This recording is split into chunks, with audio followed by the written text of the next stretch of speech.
Hello everyone, after yesterday's over there, I think we have a very clear winner on what deck benefited the most, and that is a Theena style shell. Particularly one that runs Theena Adam Warlock, which I love the flexibility of Adam Warlock now being able to slot into those. We have Agent Venom in the vast majority of these decks in top 10% infinite. All of these variations are holding a 60+% win rate. They're gaining anywhere from an average of 0.2 cubes per game up to and upwards of 1 full cube per game, which is pretty nice, especially in top 10% infinite.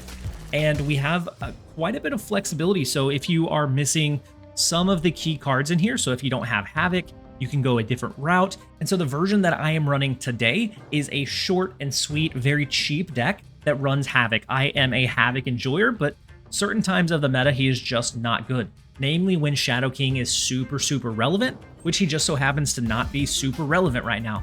And so Havoc, Theena can scale immensely. We have the Cassandra Nova, also scales immensely. We have Sage, we have Adam Warlock, which if it gets hit with either Bast or if it gets hit with an Agent Venom, it only benefits from that upside. It continues to scale. We have Hood, so many fantastic kind of cheap cards that can end up offering a very consistent amount of power. For our tech slot, we only have one built in Red Guardian to be able to counteract any kind of like Iron Man or Draculas if you're still seeing those, or Mobius's, which is more likely, or any other low power card. It can give you those ways to win when otherwise you wouldn't be able to. We're going to keep the explanation relatively short. I expect to see this one everywhere. It is very strong. Anytime we're kind of in a flux in the meta, and there's not necessarily a strong outlier otherwise, a mid-range Theena style of deck always does very well. I don't think the deck or Agent Venom decks in general are super exciting to play. I think they're kind of boring, but they are very efficient. So if you're looking to climb, if you're looking to rank up on the ladder a little bit, this would be the deck for you. Thank you guys as always for being here. Hope you guys enjoy. We go Kitty Pryde, we go Hood. We don't let Theena scale this turn. I think that's perfectly fine. That gives us a demon to use. And so then we can see if it's worth scaling her or not on that final turn. We have the Havoc that's going to go up to 11 power, which is massive, competing for their Iron Patriot lane. Let's see if we can pump out enough power. They do go ahead and drop 2 into Wakanda. I'm assuming one is going to be their Kitty Pryde. And then what is their other one? Big Sage, huge Sage, unfortunately huge Sage. And we do scale up for a tie, but it's after Iron Patriot provides their discount. As unfortunate as that may be, we have a big Return Fire Sage, and then what? Sage Demon. They have to fight for all 3 lanes. This one is going to scale, so we kind of power match that. I think this is what we go with. I think mid is going to be locked in with the Sage play, because I think they do go pretty heavy here, trying to like lock it down, finish it off. And the good thing is they don't have a lot of high power, high scaling cards. Now, if this is the version of this deck that runs Iron Man, we might be in trouble. Iron Man here into like Kitty Pryde plus their discounted card would give us troubles. So single in mid, single in left. We go Sage of our own. They go Iron Man. They do have the Iron Man. And then they go right with the rest. Blue Marvel is not going to be enough. It's marvelous. It gives them a lot of scaling, but it is not going to be enough. Had they thrown it into the right lane, it would have forced a tie, and then it would have came down to a point differential. They could have won. They could have won had they thrown it into right. Gladly, they made the wrong call, or more so, we made the right one. I don't know. We're going to go ahead and take it. Let's jump over into the next one. All right. First up, we have rank 24 KM worst. Unfortunately. So we have Nico, which I think we're going to go ahead and play. It is a movement card. I'm going to go Nico mid, and then we're going to go Adam Warlock into Quantum Realm to push over into mid to try to get that additional draw. I think is probably going to be our best bet, unless we find Agent Venom here. Then we go Agent Venom instead. With Theena, we don't have a way to proc it this turn, so we're going to focus on Adam Warlock instead and getting that that extra draw. So we find Kitty Pryde, we find Fast, we find Silver Sable, whatever ways we need to proc the Theena. We have Cassandra, which ends up being pretty big for us. They have 7 cards, 6 cards left. in hand. And we could proc Theena this turn. We could do like Theena Sable. Is not awful. And then we're hoping for another 1 cost so that we can do like Cassandra plus the 1 cost card. I like the idea of getting Theena to start scaling, but I also like the idea of Cassandra Nova helping us find our draw. So we're gonna go Cassandra Nova. We'll have 4 energy. Next turn we could do maybe Theena Havoc. We could do Theena Agent Venom. And then we'll see from there. But Victoria Hand is big. And then they go Grapple Arrow, so they'll be able to pull over into Quantum Realm. And let's see our luck in Expansion. Hope for something. Oh no.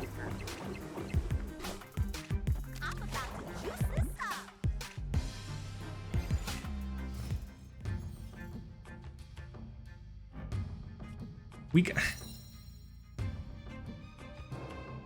got Blob. Eats our entire deck, right? They get Moon Girl, which feeds into their Victoria Hand synergy. What is this luck? All right, next up we have Crypon. The first location, Taco Truck. We have our Bast, which can help out the Chimichanga that we picked up. We also have Sage and Theena, both benefit very heavily from the Bast. And we have Adam Warlock in this deck. Haven't gotten much use out of it because we haven't been able to find him. It is what it is. Quantum Realm is going to be decently nice for us. We can go Theena Chimichanga. I think that works out for us. It might not because Chimichanga doesn't remain on the board, but I'm going to go ahead and give it a shot anyways. So Theena, I played her into Quantum Realm so she can continue to scale. And Theena does scale in the Quantum Realm, massive. And then Mount Vesuvius is also massive. They are going to have a like an Eliath, a Wiccan, a lot of those really good cards on their end. But before they do that, we're going to hit them with a Cassandra Nova here. Negatively afflict their cards a little bit. It's kind of an overlooked affliction these days. Big Red Guardian coming down into Quantum Realm. Hurts our Theena, stops her from scaling. But for the most part, that's fine. We have Hood. That's going to end up being that positive 2 power. If we need to, we can go Sage. I don't know that we absolutely need to, but we can do it if absolutely necessary. Let's go Nico Hood. I know that we could go Red Guardian. We could go Sage, but I don't know that we need to fight for it just yet. We have a decent lead in Quantum Realm unless they end up having the version of Wiccan that runs like a Gore. Which is definitely not the most optimal version these days. Much more likely they're running like Shang-Chi, Enchantress, and a few things like that. Him Arrow, however, is going to be massive for them in the mid lane. And then Grapple Arrow is also pretty good. Being able to pull something, their next card played over into that lane. Pretty scary, pretty impressive. Let's do what? Silver Sable, it scales up. Then I think maybe it's like Demon Red Guardian. No matter what we draw next turn, we can play it out. I want to save Sage so that if we need to invest it into Quantum Realm, we can. Now, their last card, it is going to pull over into Quantum Realm because of their Grapple Arrow. Let's see what they end up playing and how big it is. Red Guardian helps a little bit. It's not going to do a huge amount for us. Ooh, so US Agent's going to pull over into mid, which doesn't hit anything for... Ooh, if they have a Luke Cage. Luke Cage, and we are kind of cooked, right? Go Havoc, and 2468, 246. We're going to go Havoc, and then Sage to the left. Havoc goes up to 6, which is nothing to kind of... snuff at. Big Ajax, that's fine. We scale in mid, we outscale him, we win right, we win mid. We'll take the 2 cubes against the Ajax deck that just didn't quite find their necessary resources. And that's what this deck does. It's super, almost boring, but it's super effective. Let's go ahead and jump over into the next one. All right, next up we have rank 169 PRS. The first location, Fisk Tower, we have Sable. I don't know that we want to drop it. I think I'm going to... maybe we should have dropped it. I think we're going to wait and see if maybe we find a Bast here. Bast would be really, really good as a top deck. Ooh, they lose their Lockjaw? Interesting. What kind of deck were they cooking with Lockjaw? We lost our Theena, which is a pretty big hit for us. We're going to go ahead and now go Silver Sable plus the Kitty Pryde. Oof. Sad we lost Theena. Maybe they're running like a Thor, like a hammer rotation deck. It's usually what I think of when I see Lockjaw.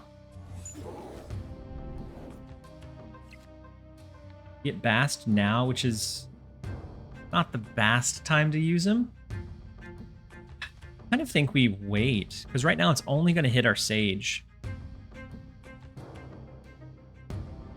And we're just going to do Kitty Pryde. What a bad draw. We can't find Adam. We haven't found Agent Venom.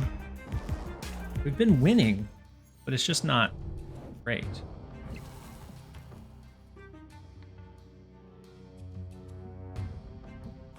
Go ahead and now go Bast plus Kitty Pryde. That helps our Hood. Next turn we can play Hood. We get the Demon.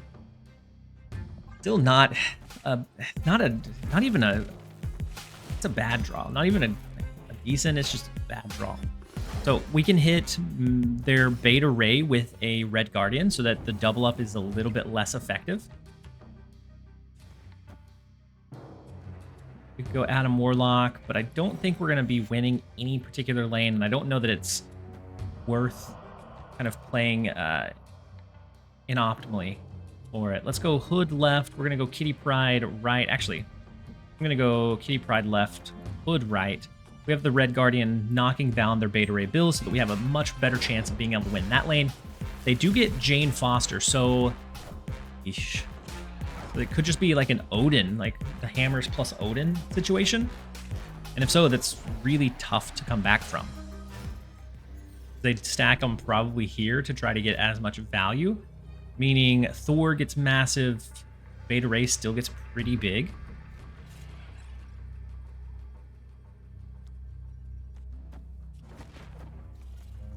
This would be best bet, and I don't even know that it's all that great. They haven't snapped, so I'm thinking maybe no Odin. Oh no. Okay, so Magneto pulls our Red Guardian. Unfortunate. Stormbreaker. What else do they have in the right lane? Plus the Mjolnir. We do win mid, and we win right, and we should win mid. Yeah, we win mid, we win right. Oh my goodness. Again, super bored. Like, we had a bad draw. The opponent didn't have a fantastic one because they missed a lot of their scalability. We still found a way to win. Super boring games, super efficient. Let's go ahead and jump over into the next one. All right, next up we have Noruks, I think. I think those are all O's. Maybe it's Nordox. But the first location is Space Throne. We're going to play away from it, and then we'll see. So Maria Hill is their first card, so it's probably, what, a Victoria hand deck? Or maybe a rare Devil Dino deck? I don't know. Let's go Agent Venom, and then we can always Kitty Pryde into Aunt May's, which will push it over into Space Throne. We're safe from accidentally capping ourselves out there. They go Kate Bishop as well. Or instead of letting that move, do we ever Kitty Pryde? I mean, we would have to Adam Warlock. And it goes to +3. I'm going to go ahead and snap into it. Hope that they have the Acid Arrow, because we're just going to block it with their Kitty Pryde. And then if not, they have to play something in Space Throne this turn. Otherwise, Aunt May's is going to push guaranteed over into the left. They have Rocket Raccoon. Oh, okay. So all of our scaling from Kitty Pryde is going to be offset here. So Adam Warlock helps us out by drawing into the Sage. Gets the +3, and so now we can play into Aunt May's freely. And they're able to as well, but... Go Silver Sable, Cassandra Nova. Ends up being a pretty big Cassandra. Arrow. Of course, they have the Acid Arrow. So we're locked into Aunt May's. You get the draw, but like, what good does that really do us. I don't think this is beneficial. Making them like locked into the rocket. Just don't do anything here.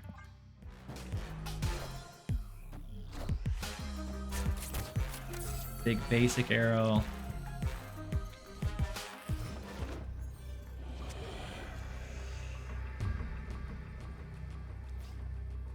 If it was Nico.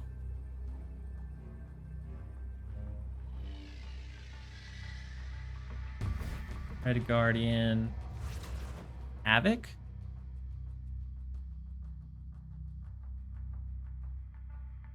Guardian takes it down to 5. We changed it into a demon into 6. Seems risky, but I'm hoping they don't move the rocket. They do. Oh no. Comes down to what's in the left lane, I guess. Gore. Okay. So Gore gets the +3, but Red Guardian is going to completely wreck the world. Oh my goodness. Poor Gore. It was such a gorgeous play, but it is no longer that gorgeous. We win left by +7. We actually lose mid by 2 after Adam Warlock scales, which is not bad. And then we win right by 10. We'll gladly take it. Let's jump over into the next one. All right, next up we have Polka King. We have the card copy from Nico, but I'm not sure that I even really care to use it. Because we're probably going to use it on like what, Adam Warlock, and we don't really care for him to be duplicated. And owning VATs, actually. Duplicate the Theena. Not awful. At some point we'll end up doing like Theena. Maybe we could end up doing like Theena Havoc and have double scaling cards every single turn. The Valentina is pretty nice here. But now we have 2 Athenas to work with if we can find a 1-cost card. Can't. Okay. In which case they have it's an Arsham deck. So we're gonna go Cassandra Nova here. Copy up on the Cassandra Nova. Super unfortunate for him, but I am gonna snap into it. I'm sure that they have Shang-Chi. Shadow King, maybe. I feel like Shadow King has recently been cut from Arsham decks.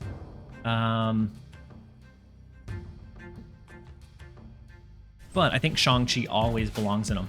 But if we're pushing heavily into 3 different locations, I think that is perfectly fine.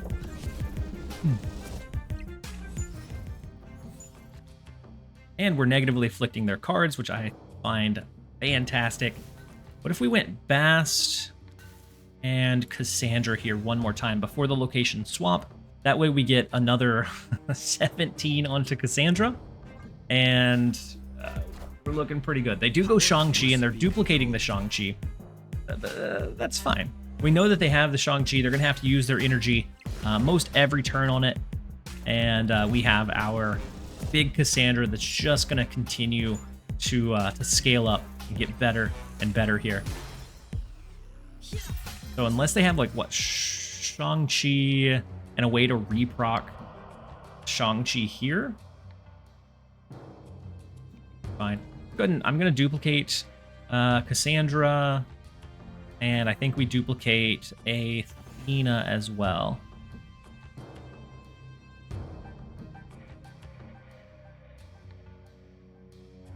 And I'm sure that they go ahead and use Shang-Chi again this turn. That's fine. We have a pretty good amount. No, they go Dr. Doom. Interesting. Okay. So a decent amount of scaling in their Nidavellir lane. So if they go Shang-Chi plus whatever. 4, 6, 8, 9, 10, 11. 2, 4, 6, 8, 10. We kind of want it to be like Theena level, right?